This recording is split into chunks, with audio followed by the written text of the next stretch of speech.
Yes, all good here. I miss you too. ஒரு இளைஞன் அவன் தினமும் வாட்ஸ்அப் யூஸ் பண்ணுவான். ஒரு நாள் அவனுக்கு ஒரு மெசேஜ் வந்தது.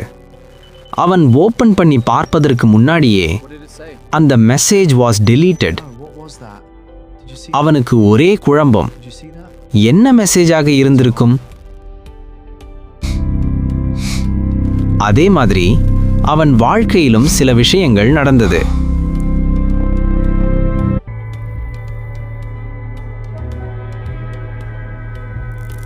நல்ல வாய்ப்புகள் வந்தது, நல்ல உறவுகள் வந்தது. ஆனா அவையெல்லாம் திடீர்னு மறைந்து போயிடுச்சு. அவன் ஜெபத்தோடு கேட்டான், தேவனே, ஏன் இது எல்லாம் எனக்கு ரிமூவ் ஆகுது என்று. ஒரு நாள் அவன் ஒரு ப்ரீச்சிங் கேட்டான். அதில் சொன்ன விஷயம், தேவன் சில விஷயங்களை உன் வாழ்க்கையிலிருந்து ரிமூவ் பண்ணுறார், அது உனக்கு நல்லதில்லாததால.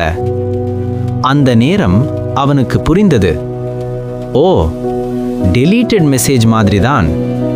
நான் பார்க்காதது எனக்கு தேவையில்லாதது தான் மெசேஜ். தேவன் ரிமூவ் பண்றது லாஸ் இல்லை, அது எனக்கு ப்ரொடெக்ஷன் என்று. அதுபோல நாமும் சில விஷயங்களுக்கு கவலைப்படுவதை விட்டு அனைத்தும் நன்மைக்கே என்று நினைக்க வேண்டும். தேவன் பேசுகிறார், நீ கேட்கிறாயா? சைலண்ட் மோடில இதயம் இருந்தா.